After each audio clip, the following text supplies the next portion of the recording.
Es como se le denominaba aquí al chocolate en todo Centroamérica. Y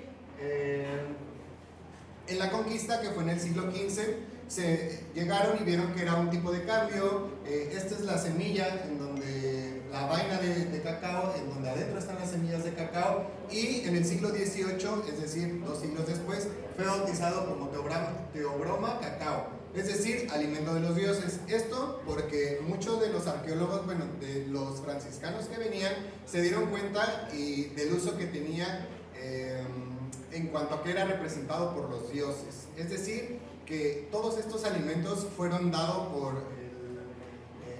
por Quetzalcóatl, ¿no? Él, al igual que el maíz, también trajo el cacao y diversos ingredientes que fueron utilizados en la cocina prehispánica, y obviamente fueron llevados al viejo continente y fueron industrializados y fueron procesados de diferente manera. Y ya me puse nervioso, chicos. Sí, entonces, se dieron cuenta de la importancia que tenía el cacao como moneda, como alimento para los mismos dioses. La manera en cómo se tomaba el cacao era simplemente agarraban el cacao, lo secaban, lo trituraban y con agua fría, junto con los molinos de agua que se utilizan, se sacaba espuma, ¿no? Y era la manera en cómo se bebía, y esto era nada más para las altas jerarquías de la sociedad que existía aquí, ¿ok? Entonces, también no nada más se veía el uso en la civilización azteca, sino también en la maya. De hecho, el Ecchuac, también es la deidad que representa al dios de cacao aquí en la península, ¿no? En toda esta zona maya. La elaboración de chocolate de manera tradicional se secaba el grano, no había un proceso de fermentación como tal. Ya después, después ya empieza a haber una industria un poco más elaborada, justamente en la época industrial, y ya es cuando empieza a fermentarse un poco y después se seca. Pero con anterioridad solo se secaba, se trituraba y ya era como se elaboraba como se elaboraba esta bebida ancestral, que era especialmente para los reyes. Okay. Después, ya con el proceso, se lleva a Europa.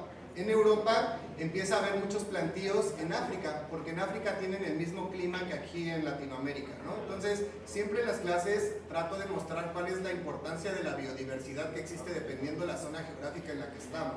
Entonces, como era muy difícil y muy complicado trasladar siempre los granos de cacao por medio de barco, se lo llevan a África, y en África, como estamos en el mismo meridiano, dentro de la Tierra, es donde también se puede dar de manera natural, o se pueden dar estas plantaciones, y por eso es que en África también existe el cacao, y ahorita es uno de los grandes exportadores de cacao, ¿no? El chocolate keniano es como de los más importantes, y esto fue porque justo era más fácil como para la corona y para todas estas oligarquías poder tener este precioso alimento y muy preciado. Después, antes no existían estas tabletas, pero cuando empiezan a llevárselo a Europa, es cuando se dan cuenta que necesitan una manera de transportación. Entonces lo que hacen es molerlo, como ya lo habíamos quedado, y los empiezan a hacer en moldes para que se hagan discos o cuadretas, marquetas, y así era como se transportaba. Ahí es cuando ya empieza a haber esta domesticación, ¿no? Un poco más de refinamiento de chocolate, ¿ok? Después esto llega a España. En España empieza a tomar como mucha importancia dentro de los reyes, porque se dan cuenta que con el agua caliente da más notas, y junto con el azúcar como que potencializan el sabor. Es decir, empiezan a mezclarlo con otros ingredientes y potencializan los sabores, y es en el siglo XVIII, en 1976, cuando empiezan a haber muchas fábricas de chocolate en toda Europa, ¿no? Como 8 fábricas existen, en donde solo se procesa pero no se refina. Es hasta 1852 cuando un suizo empieza a pulverizarlo con unas rocas de granito, empieza a pulverizar los granos y es cuando se empieza a separar la grasa y queda muy, no quedan gránulos, queda muy ligero el chocolate, ¿ok? Entonces, pues nada. Sí, estos son los utensilios que comentábamos en un principio que funcionan para hacer la bebida tradicional. También recordando que así era como se tomaba la bebida dentro del Imperio Azteca y Mayas, ¿no? Con estos utensilios tradicionales era como se sacaba la espuma. Bueno, después, cuando se lleva a España, utilizan la yema de huevo para poder generar esta misma espuma y que quede con más consistencia durante todo el traslado y tenga estas características organolépticas de una bebida rica y untuosa, ¿ok?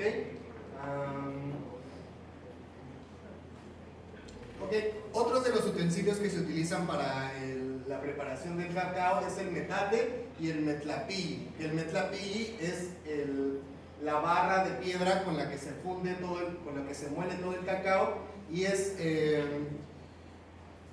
una técnica muy cuidadosa que hay que tener porque se puede romper este metlapilli, ¿no? Hay que tratarlo de agarrar de la parte del medio y no de los extremos porque es cuando se quiebra. Es un proceso que siempre fue muy destinado a la labor como de las mujeres porque eran las que se dedicaban siempre al área de alimentar a las personas de las familias. Entonces, este utensilio es de vital importancia en nuestra cultura porque muestra que nosotros también teníamos una tecnología y muestra cómo aprovechamos los recursos de nuestra propia tierra, en donde con piedras volcánicas podemos generar nuestros utensilios y podemos desarrollar nuestra cultura culinaria y esta identidad que tanto tenemos que defender, ¿no? La importancia de conocer estos rasgos de nuestra cocina es que genera una identidad propia de cada persona, ¿no? Y si nosotros nacemos dentro de esta zona, tenemos que apoyarla y tomarla en nuestras manos y poder generar algo positivo porque generalmente hay otros países u otras personas que se apropian de esta cultura que tenemos, ¿no? Existe esta apropiación y creo que es de vital importancia que nosotros tengamos la noción de esto, porque muchos de nuestros compañeros tienen tierras y podemos aprovechar estas tierras sembrando este tipo de alimento y pues, no lo sé, generar un trabajo formidable para todos, respetando siempre nuestra cultura y tratando de exportándola y mostrarle al mundo qué es lo que tenemos y cuál es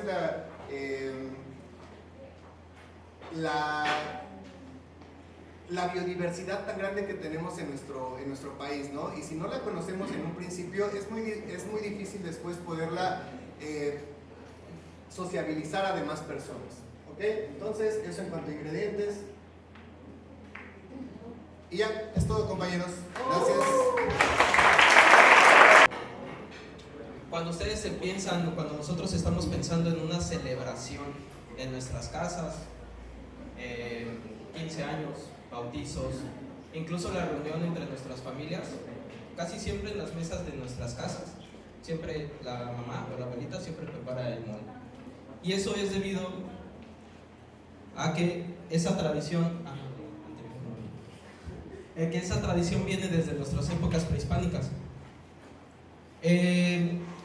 Esta molienda de chiles que se hacía en la época de los aztecas era en tributo a un dios, el dios del fuego, de nombre Chiltecuhtli.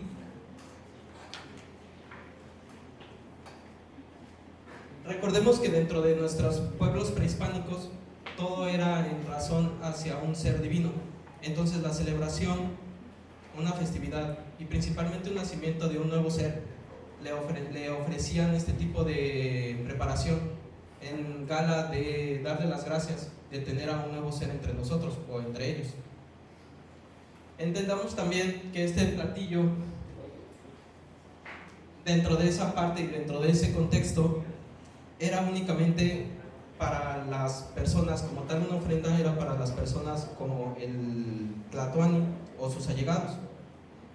Esta foto que tenemos aquí es una exposición que se dio en el Museo de Antropología cuando vino hace un par de años, cuando trajeron el penacho de Moctezuma, y trataron de representar lo que era la mesa de Moctezuma y el cómo comía. Dentro de esta preparación también incluían lo que era el chocolate.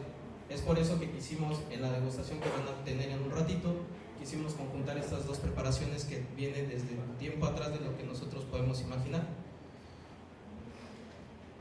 En aquel entonces no era el mole como nosotros lo conocemos hoy en día, que es una mezcla de muchos ingredientes, como los que tenemos aquí en el centro, sino solamente era una pasta en donde cocinaban el pavo. Recordemos, chicos de gastro, uno de los métodos de cocción que tenían nuestros pueblos prehispánicos era el hervido. Entonces solamente era el hervido de la carne de guajolote principalmente. También ocupaban pato de alguna zona como un río o un lago, armadillo, e incluso también lo hacían a base de xoloscuincle. Una mezcla de chiles secos y hoja santa o quelites. Estos tres ingredientes era lo que les daba la propia naturaleza a nuestros pueblos prehispánicos, y dentro de esa parte lo enaltecían y lo molían en esta piedra volcánica, en el metate, y usando su metlapil. Dentro de esta parte dicen que el mole es tan sagrado que necesitas hincarte para poder prepararlo. Era una preparación que ellos consideraban tan sagrada y tan magnífica. Dentro de esta parte, ustedes, nuevas personas, nuevas generaciones que están y van a estar a cargo de la conservación de nuestras tradiciones, es muy importante, antes de que empiecen a pensar en hacer un mole rosa, un mole blanco, todo lo que ahorita están en tendencia, que entiendan el trasfondo de todo esto. Si no conocen ustedes, nuevas generaciones, el trasfondo de lo que nosotros estamos tratando de salvaguardar, es entonces donde vamos a perder nuestra identidad como cocina. Recuerden que la cocina mexicana está bajo una proclamación de patrimonio material por la UNESCO, pero va a llegar un momento en que si ustedes, nuevas generaciones, no la salvaguardan, no siguen documentando, no siguen investigando, no siguen haciendo las técnicas como lo hacían nuestros pueblos prehispánicos, va a llegar un momento en el que la UNESCO nos los va a quitar. Año con año, el Conservatorio de la Cocina Mexicana tiene que ir a Nairobi, Kenia, nuevamente, a entregar documentos año con año para ver y para decirle a la UNESCO: mira, nosotros como México estamos haciendo esto para salvaguardar nuestras tradiciones. Dentro de estos documentos pues vienen todas las convenciones gastronómicas que ustedes pueden ver en las redes sociales. Ocupen de manera positiva estas redes sociales, busquen las convenciones que hacen con las cocineras tradicionales. Aquí en Yucatán tienen algo muy cerca que se hace en el mes de septiembre, lo propicia el chef Roberto Solís del restaurante Néctar, que hace el evento de Popol Vuh, en donde él congrega a todos los grandes chefs de todo el mundo, los manda una semana a cocinar con las cocineras tradicionales de Yucatán, y al final concluye con un menú de degustación de 15 tiempos que solamente, la verdad es que el menú es a un precio extremadamente fuera de lo que nosotros podemos imaginar, ¿no? Todo ese tipo de dinámicas son las que ustedes como futuras generaciones y como nuevas generaciones son las que tienen que empezar a salvaguardar. ¿Dudas hasta aquí? ¿Alguien tiene alguna duda?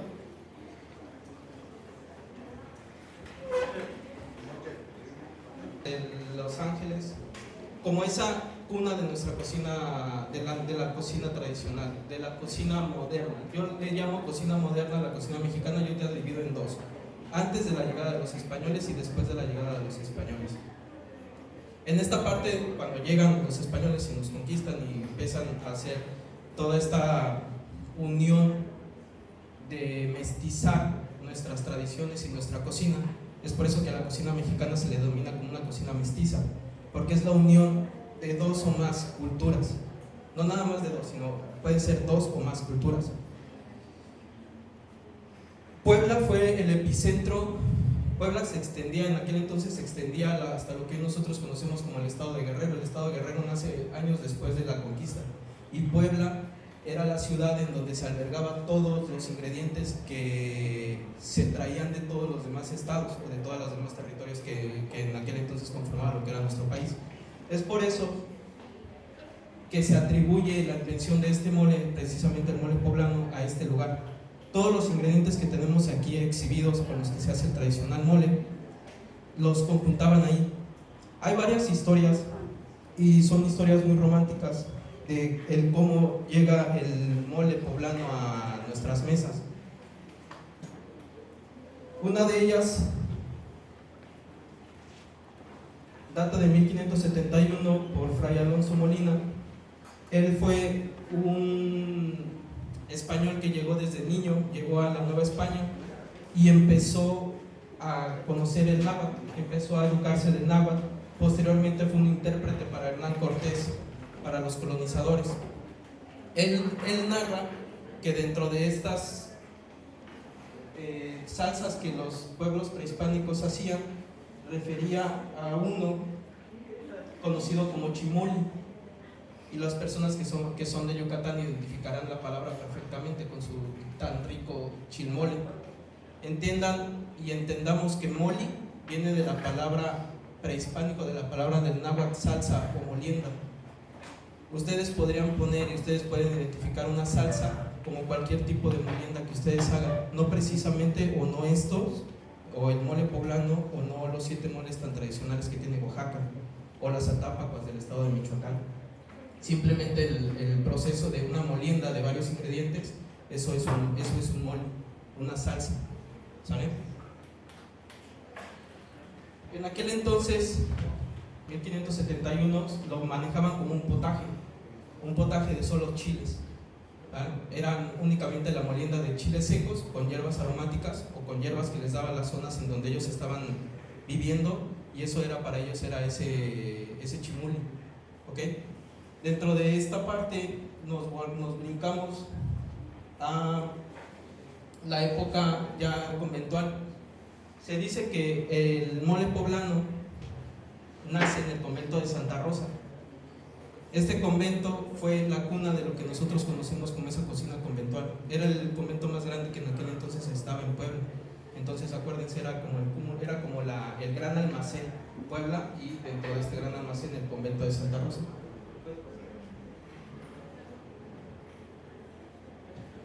En el convento de Santa Rosa dice la historia romántica que Sor Andrea de la Asunción prepara este mole en honor a la visita del virrey don Antonio de la Cerda y Aragón.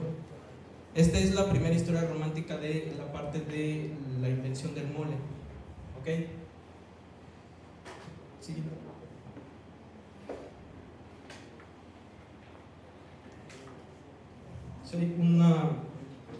Hay un texto que narra Salazar de Monroy en su libro La típica cocina poblana y los guisos de sus religiosas, y se los voy a narrar. Salazar de Monroy dice que la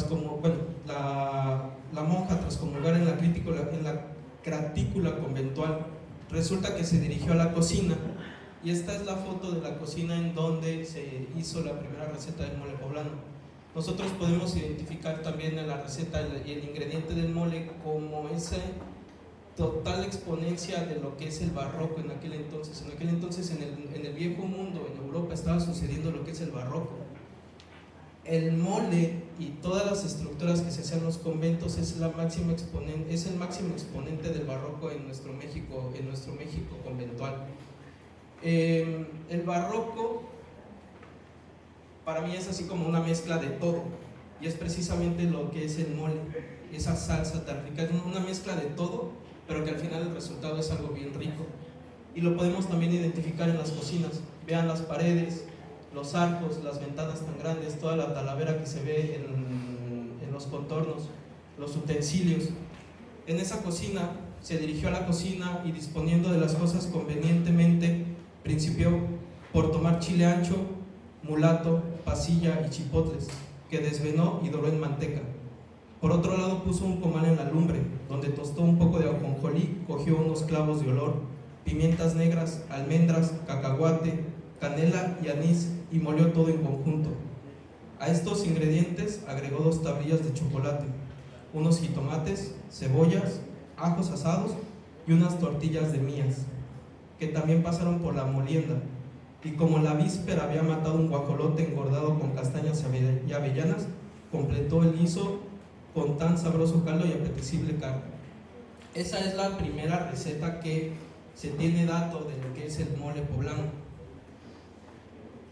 El virrey quedó tan asombrado del ingrediente, principalmente por el ingrediente que se usó por la carne, porque era una carne que ellos no comían. Ellos no acostumbraban a acompañar este tipo de salsas en lo que eran sus preparaciones, que es tradicionalmente el guajolote. Otra de las historias románticas de la invención del mole poblano es que Fray Pascual era un monje dentro del convento y estaba cocinando el pavo, lo estaba hirviendo en una cacerola, y dicen que el diablo le puso el pie porque iba a guardar, estaba el fogón y encima tenía su alacena en donde guardaban todos los ingredientes que tenemos aquí, todas las especies. Entonces dicen que el diablo le puso el pie y accidentalmente tiró todo lo que tenía y todo lo que iba a guardar, lo tiró sobre el caldo en donde estaba cocinando el guajolote.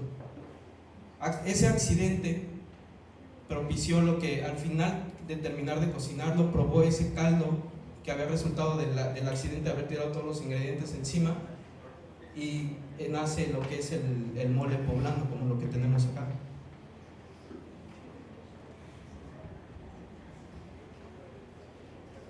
Dentro de todo esto hay un chef, historiador, investigador, Ricardo Muñoz Zurita.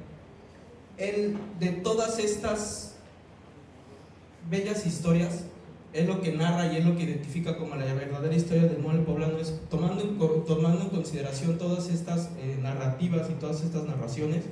Él llega a la conclusión de que el mole poblano nace de esa parte, como toda la parte de la gastronomía nace por error, de ese error tan delicioso, tan rico de buscar la manera de que en el convento no hubiera ningún desperdicio de los alimentos. ¿Cómo lo obtenían? Cocinando con manteca, porque la manteca es un conservador natural de los alimentos. Toda la grasa que queda arriba es para conservar los alimentos. Y que lo aprovechan de esa manera, que en ese entonces en los conventos lo aprovechaban de esa manera, haciendo esta salsa y esta molienda para aprovechar todos los ingredientes y que dentro del convento no tuviera esa merma, tomando en cuenta todos los ingredientes que se encuentran narrados en estas historias tan hermosas y tan románticas. Dentro de los utensilios que ocupamos para hacer nuestro mole, también es una de las cosas que ustedes tienen que salvaguardar. Tal vez a lo mejor entramos en un tema de certificados y distintivo H, cristal, HACCP y todos esos certificados de higiene, pero deben de ustedes de también salvaguardar todo lo que son los utensilios que se usan para hacer nuestra cocina, como el metate, el molcajete, las ollas de barro, la calavera. Por distintivo, acuérdense que ustedes no pueden usar la madera. La madera también es uno de nuestros utensilios que viene de tiempo atrás. Entendamos que no existía acero inoxidable hasta millones de años después de la invención de la cocina. Entonces todo ese tipo de utensilios también ustedes deben de salvaguardar para poder conservar nuestra cocina.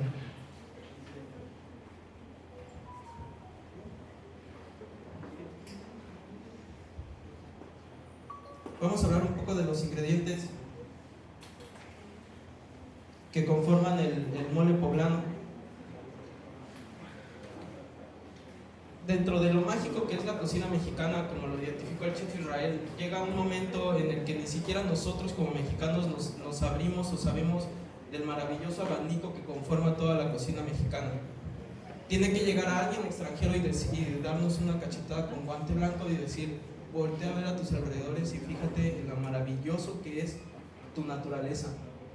Créanme que hay mucha gente extranjera con la que yo he hablado del medio de la gastronomía, que si me dices que no es considerado, o sea, no lo puedo imaginar, el que solamente te centres en idear menús con ingredientes que vienen de Europa, cuando mira, voltea a tu alrededor y ve todo lo mágico y ve todo el abanico de colores, sabores, ingredientes, texturas que tiene nuestra cocina. Uno de los ingredientes principales son los chiles. Existen más de 400 variedades de chiles, que es otra clase que si nos podemos hablar, hablamos como unas 2-3 horas de puros chiles. Centrémonos únicamente en los que conforman el mole que el día de hoy prepararon. Daniela, ¿qué chiles usaron para hacer el mole? Gracias. Esos son los chiles que tradicionalmente no la esperaban. No esperamos su participación. Estos son los chiles que normalmente vamos a encontrar en nuestro mole poblano. Existen más de 40 variedades de recetas tradicionales de mole, y es por eso que dentro de en Oaxaca solamente tiene sus 7 moles tradicionales. La combinación de los chiles y de los ingredientes va a conformar una receta en específico, un mole en especial. Es por eso que es un abanico interminable el poder hablar de una clase de moles. Es como unas 2-3 horas hablar solamente de un mole, ¿no? Ahorita todo lo estamos resumiendo en 50 minutos.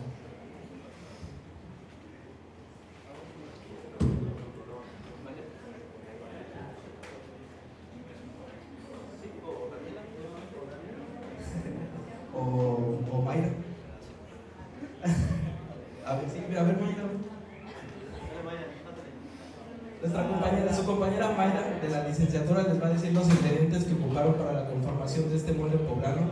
Estos ingredientes empiecen a identificarlos, ya ahorita ya estamos casi terminando nuestra preparación los chicos del primer cuatrimestre, y identificarán que aquí hablamos de ingredientes que no solamente son de nuestro país, sino ya vienen ingredientes que vienen de China, de Arabia, de las tierras mesopotámicas. Entonces Mayra nos hablará un poco de los ingredientes que ocuparon para hacer el mole poblano, que en un momento van a degustar dentro de un rico bombón. Pues se ocuparon chile ancho, mulato, ajo, cebolla, chiles guajillos también se ocuparon. El pan se utilizó para aportar espesor al mole.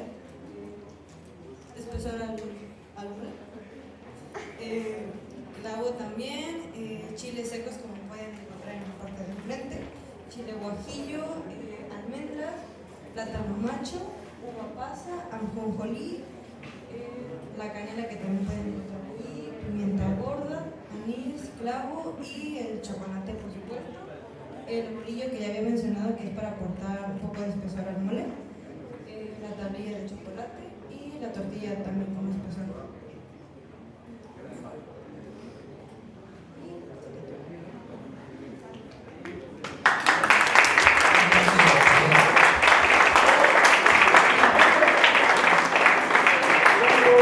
Y ya para terminar, porque creo que ya todos están ansiosos por probar el chocolate, y así es como ya, por favor, ya pasemos a la degustación. Voy a terminar la ponencia con lo que se narra que es realmente la primera receta de un mole poblano: chile ancho remojado, chile ancho tostado, tomates y jitomates cocidos que se muelen y se fríen en manteca bien caliente.